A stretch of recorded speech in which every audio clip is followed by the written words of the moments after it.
Hola a todos, soy Mónica Hacha, dietista, nutricionista y tecnóloga de los alimentos. Podríamos decir que de las plantas se come absolutamente todo, incluso las raíces. ¿Tú cuántas raíces comes?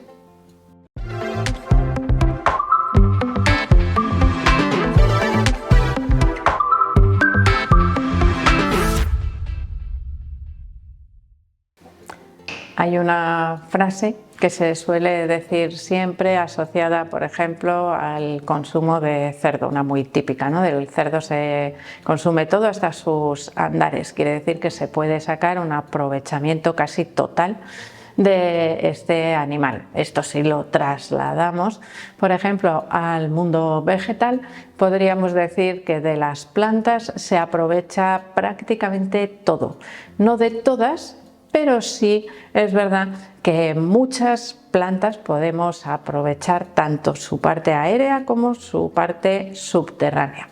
De otras nos quedamos solo con una parte, o la aérea o la subterránea, pero algunas nos permiten consumirlo todo.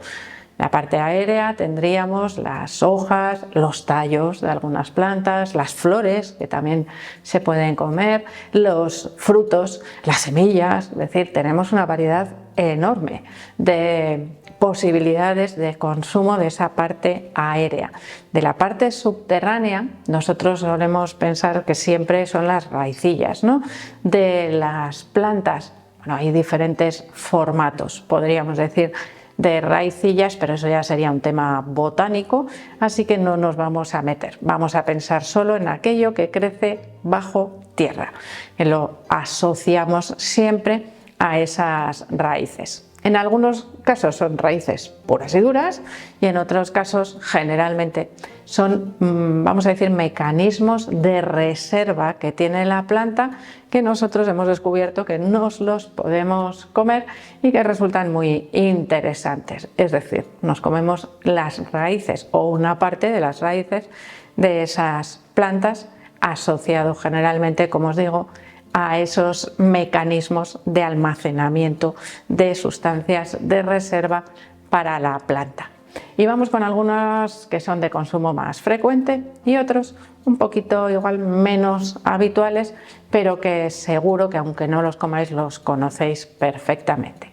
Podríamos decir que una de las raíces más frecuentes en la dieta son las patatas o los boniatos en algún otro lugar por ese parecido que tienen en forma y en utilización, porque pertenecen a familias botánicas diferentes. Pero ya hemos dicho que la botánica la vamos a dejar un poquito apartada. Bueno, esos tubérculos, en este caso, que hay de diferentes formatos, son lo que os decía, el almacenamiento, ¿no?, de esas plantas. Por ejemplo, si yo dejase crecer la parte aérea, se reduciría el tamaño de la parte subterránea porque tira de esas reservas.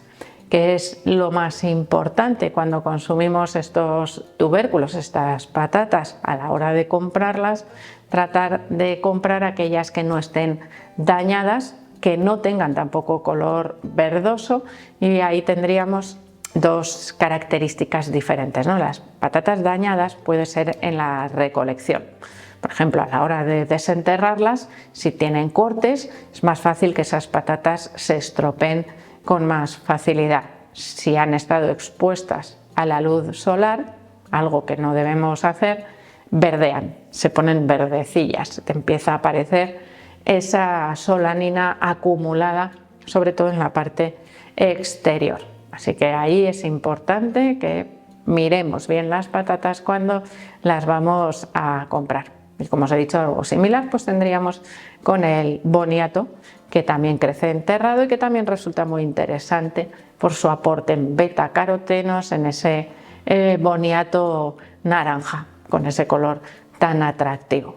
También hay otros boniatos que no tienen color naranja, patatas dulces, que también podrían aparecer frecuentemente en la dieta en muchos lugares que son de consumo habitual. Otra de esas raíces, vamos a decir, presente, creo que en todas las cestas de la compra, es la zanahoria. La zanahoria forma parte de los sofritos, de los estofados, de las salsas. En muchas recetas tradicionales es buenísima para incluirla también en crudo en la dieta por su aporte en fibra, también en beta-carotenos, esos que le dan ese color naranja tan intenso, y por supuesto que por su bajo contenido calórico. Además está asociada a una mejor calidad de la piel y de las mucosas, que es la piel que recubre nuestro cuerpo por el interior, por explicarlo así un poquito más fácil.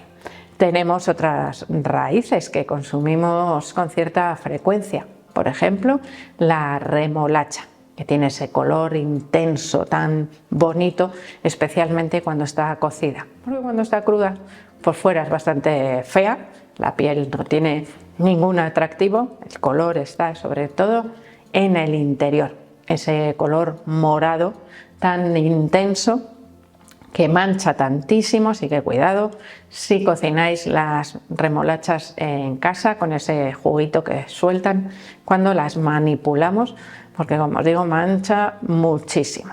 En este caso, bueno, en estos dos, en el caso de las zanahorias y de las remolachas, las hojas también se pueden consumir. De hecho, las hojas de zanahoria se podrían incluso consumir crudas en ensalada, bien lavaditas y mezcladas, por ejemplo, con otras hojas verdes, y en el caso de las remolachas se suelen tirar, pero también podrían consumirse cuando están cocinadas esas hojas. Pero bueno, muchas veces se utilizan simplemente para agarrar, sacar y meter de la cazuela con más facilidad también esas remolachas, que cuando se cocinan son más blanditas y más difíciles de manipular.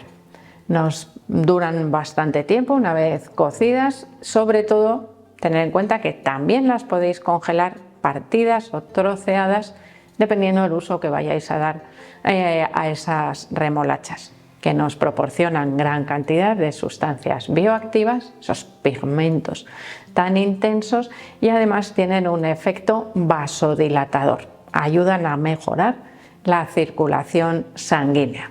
Tendríamos también los diferentes tipos de rábanos, rabanitos, que son muy atractivos, muy ricos, por ejemplo, de aperitivo o en ensalada, y en nabos, es decir, toda esa familia. Tendríamos diferentes variedades con diferentes colores, diferentes texturas, diferentes sabores, algunos para consumir en crudo, otros para consumir cocinados, y todos ellos crecen bajo tierra. En este caso también tendríamos ahí una variedad enorme de esas nabos, rábanos, rabanitos, variedad, como os digo, que a veces depende de nuestro lugar de residencia, que sean más frecuentes un tipo u otro. De hecho, a veces hay algunos así muy parecidos también a las zanahorias en forma, más alargaditos, otras veces más redondeados. Por lo tanto, si vosotros los tenéis a vuestra disposición, podéis consumirlos evidentemente de manera habitual. Muchas veces se utilizan para hacer sopas o caldos, por lo tanto, después a veces se retiran, otras veces se consumen, pero seguro que en más de una ocasión alguno de ellos ha formado parte también de vuestra dieta habitual. Los más fáciles de consumir así directamente serían, como os digo, los rabanitos. Parece mentira, ¿verdad? Así pensando un poco fríamente, ¿cómo es posible que estos alimentos que crecen bajo tierra acumulen tal cantidad de pigmentos y de colores tan intensos? Y me estoy ahora acordando de la zanahoria, de la remolacha y, por ejemplo, los rabanitos, que en el interior son blancos, pero que por el exterior tienen una piel rojiza, fucsia, así, de un color bastante intenso. Vamos con más raíces que comemos. Unos tubérculos chiquititos, no muy conocidos en algunos lugares, pero en otros muy famosos. Las chufas, por ejemplo, en España, en Valencia, las chufas son de consumo muy habitual, tanto solas como aperitivo, como para elaborar la horchata, que podríamos decir que es una bebida valenciana por excelencia. Tenemos también unas especias de consumo cada vez más frecuente por sus beneficios para la salud, que también serían raíces, en concreto rizomas, es decir, que crecen así como a lo largo y después van sacando los tallos. Serían el jengibre y la cúrcuma. Muchas veces estamos acostumbrados a consumir el jengibre y la cúrcuma en formato polvo, ya triturado, deshidratado, que es muy cómodo, nos dura más tiempo, lo podemos utilizar cuando queramos, pero su versión o de dónde provienen ese polvito de jengibre y ese polvito de cúrcuma es de esas raíces que también en el caso de la cúrcuma vuelven a destacar por ese color tan intenso. Digo lo de los colores porque muchas veces lo asociamos a la superficie, ¿no? La aparición de esos colores intensos que pueden resultar pues atractivos, por ejemplo, para la polinización, con las flores, con las frutas, bueno, pero realmente esos colores tan intensos bajo la superficie a veces pueden resultar muy llamativos. Bueno, pues en este caso, jengibre y cúrcuma serían otra vez dos raíces que podemos encontrar fácilmente en los supermercados y además que podemos incluir dentro de un patrón alimentario saludable, tanto en fresco, que además nos permitiría, por ejemplo, preparar infusiones con esa raíz, té verde con jengibre, una infusión de cúrcuma con canela. Son infusiones que podemos preparar muy fácilmente para aprovechar también sus propiedades nutricionales y todos sus beneficios. Me refiero cuando tenemos esas raíces frescas, que bien conservadas, evitando la humedad, nos duran mucho tiempo también en la nevera.